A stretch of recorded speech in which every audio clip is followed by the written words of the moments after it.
Good morning, students. Today we will do your further lesson natural vegetation and wildlife.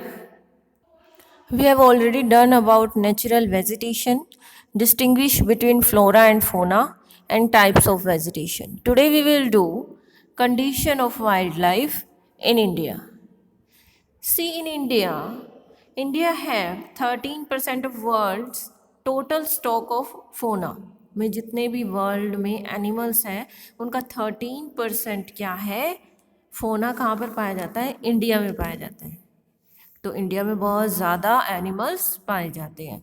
Okay, then 2546 species of fish, that is 12% in the world.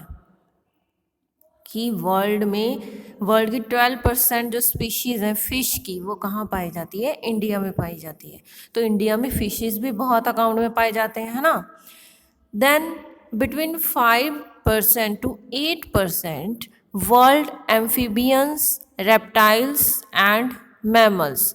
World के 5 और 8% amphibians, reptiles and mammals कहाँ पाए जाते हैं, India में पाए जाते हैं. एम्फीबियंस मीन्स क्या होता है कि जो ज़मीन पर भी रह सकते हैं और पानी में भी रह सकते हैं, यानी जल थल दोनों में रह सकते हैं reptiles. For example crocodile, snakes, turtle, okay, that type of animals. And mammals क्या होते हैं, जो बच्चों को जन्म देते हैं, डायरेक्ट अंडे नहीं देते. तो humans are also mammals. The next is India is rich in the diversity of fauna. क्योंकि देखो हमने इतना कुछ पढ़ा, तो इंडिया क्या है, रिच है. वहाँ पर बहुत सारे एनिमल्स पाए जाते हैं. वाइल्ड लाइफ इंडिया में बहुत रिच मानी गई है. इंडिया में बहुत एनिमल पाए जाते हैं. Okay, next is distribution of wild life in India. अब वाइल्ड लाइफ तो बहुत है इंडिया में, बट इनका डिस्ट्रीब्यूशन कैसे किया हुआ है, मीन्स कौन कौन से एनिमल्स कहाँ कहाँ पाए जाते हैं, उसके बारे में अभी हम पढ़ेंगे. First is elephant are found in the forest of Assam, Karnataka and Kerala. जो एलिफेंट्स हैं वो कहाँ कहाँ पाए जाते हैं, आसाम में, कर्नाटका और केरला, यानी इंडिया के साउथ साइड में पाए जाते हैं elephants. And one horned rhinoceros in Assam and West Bengal. जिसको राइनोसोर्स वन और होता है ना, जिसका जो गैंडे होते हैं वो कहाँ पाए जाते हैं, असम एंड वेस्ट बंगाल साइड, यानी इंडिया के ईस्ट साइड क्या पाए जाते हैं, गैंडे पाए जाते हैं. Next is maybe you all know about that camel found in the desert of Rajasthan. Rajasthan में ज़्यादा क्या पाए जाते हैं, कैमल्स, ऊँट पाए जाते हैं.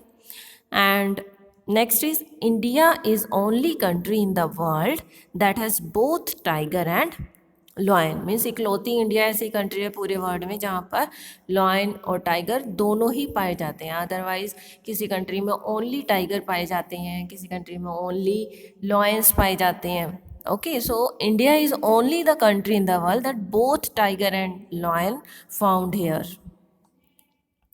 Then yak in Himalaya region of Ladakh, आपने देखे ही होंगे, हम कुल्लू मनाली साइड जाते हैं, शिमला साइड जाते हैं. ओके, तो लद्दाख साइड ज़्यादातर क्या है, याक पाए जाते हैं.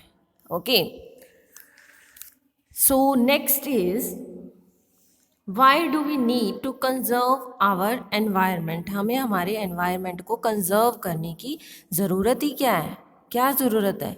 हम अपने आसपास भी सफाई रखना चाहते हैं, सफाई रख के ही हम वहाँ रह सकेंगे, अदरवाइज़ हमें बीमारियाँ लग जाएंगी. ओके, हम रह नहीं पाएंगे वहाँ पर, सांस लेना मुश्किल हो जाएगा. सो हमें अपने एनवायरनमेंट को भी बैलेंस करके रखना पड़ेगा. सफाई बहुत ज़्यादा ज़रूरी है to protect wildlife. Wildlife को प्रोटेक्ट करने के लिए एनवायरनमेंट को कंजर्व करने की ज़रूरत है. टू प्रोटेक्ट नेचुरल वेजिटेशन, यूँ नहीं अपने आसपास ऐसी गंदगी फैलाते ही रहेंगे तो नेचुरल वेजिटेशन भी नहीं होगा. ओके, तो अगर हम सफाई रखेंगे तो जो नेचुरल वेजिटेशन है वो भी इंक्रीज़ होगा. And to protect the earth, हमें अपनी अर्थ को प्रोटेक्ट करके रखना है, इसमें कोई इम्बैलेंस क्रिएट ना हो जाए, इसीलिए हम अपने एनवायरनमेंट को कंजर्व करने की नीड है। Next is to maintain good health for human. अगर इम्बैलेंस क्रिएट हो गया तो हेल्थ भी कहाँ से रहेगी, ह्यूमन की हेल्थ भी कहाँ से रहेगी, है ना। तो हमें एनवायरनमेंट को कंजर्व करना चाहिए, आसपास सफाई रखनी चाहिए, ज़्यादा से ज़्यादा पेड़ लगाने चाहिए। Next to protect our future generation. अब अगर हम हेल्दी रहेंगे तो हमारी जनरेशन भी हेल्दी होगी, अगर हम ही अनहेल्दी हैं तो हमारी जनरेशन भी अनहेल्दी होगी। और हर पर्सन ये चाहता है कि उसकी जनरेशन प्रोग्रेस करे, प्रोग्रेस तभी करेगी जब वो हेल्दी होगी। तो हमें हेल्दी होने के लिए एनवायरनमेंट को कंजर्व करना होगा, इसमें इम्बैलेंस क्रिएट नहीं करना होगा। जैसे क्या है, ज़्यादातर जो एनिमल्स हैं वो ख़त्म होते जा रहे हैं क्योंकि हम उनको ज़्यादा मार रहे हैं, मार के उनका यूज़ कर रहे हैं, मेडिसिन्स बन गई, उनके कपड़े बन गए, ओके। तो हम उनको यूज़ कर रहे हैं अपने लग्जरियस चीज़ों के लिए, तो और पेड़ों को काट रहे हैं, ओके। तो पहले जितने खेत थे या फॉरेस्ट थे वो ख़त्म होते जा रहे हैं, उनको ख़त्म करके क्या बनते जा रहे हैं, लोगों के घर बनते जा रहे हैं, उनको फैक्ट्रीज बनती जा रही हैं, इंडस्ट्रीज़ खड़ी होती जा रही हैं। तो ये सब कुछ ख़त्म करके हम अपने आप को ख़त्म कर रहे हैं, ओके। तो हमें इसमें बैलेंस क्रिएट करना होगा। एनिमल, प्लांट्स और ह्यूमन एक दूसरे के ऊपर डिपेंडेंट हैं, और अगर इनमें बैलेंस बना रहेगा तभी एनवायरनमेंट बना रहेगा, अदरवाइज सब कुछ ख़त्म हो जाएगा। Next is government steps to protect flora and fauna. अब हमें तो कंजर्व करना ही चाहिए एनवायरनमेंट, गवर्नमेंट क्या क्या स्टेप्स उठा रही है फ्लोरा और फोना को प्रोटेक्शन देने के लिए। सी, यहाँ पर लिखा हुआ है 14 बायोस्फीयर्स, अब क्या बन गए हैं 18 biospheres reserves have been set up to protect flora and fauna. For example Sundarbans, biosphere in West Bengal. Biosphere means protect area of animals, कि किसी एनिमल को प्रोटेक्ट करने के लिए वो एरिया डिसाइड कर दिया जाता है। तो वो कहाँ पर है, सुंदरबन वेस्ट बंगाल में, और भी काफ़ी जगह पर बने हुए हैं, पूरे इंडिया में फैले हुए हैं ये 18 biospheres. Then financial and technical assistance is provided to many botanical gardens by the government. बहुत सारे गार्डन्स भी बनाए गए हैं इनको प्रोटेक्ट करने के लिए।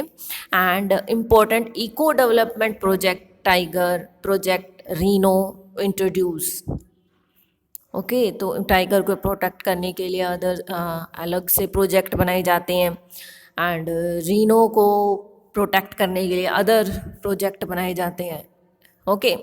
Next is 89 national parks, 490 wildlife sanctuaries and zoological garden are set up to protect natural heritage of India.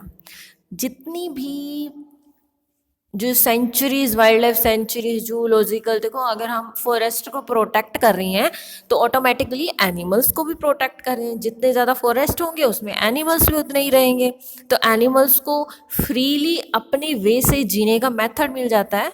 तो इसी वे से गवर्नमेंट एक एरिया डिसाइड कर देती है कि वहाँ ह्यूमन की इंटरफेरेंस नहीं होगी, और ये फॉरेस्ट उस फॉरेस्ट में अलग अलग एनिमल्स को भी छोड़ा जाता है कि वो अपने वे से वहाँ पर जी सकें, ठीक है, कि ताकि उनकी जो जनरेशन है वो ख़त्म ना हो सके, ओके। तो हमें भी अपने एनवायरनमेंट को कंजर्व करना चाहिए, अपने आसपास सफाई रखनी चाहिए, ज़्यादा से ज़्यादा पेड़ लगाने चाहिए, एनिमल्स को मारना नहीं चाहिए, okay. Hope you all understand this chapter. यहाँ ये आपका चैप्टर कंप्लीट होता है। We will meet in next video. Till then, keep learning at your home, students. Bye all of you. Take care.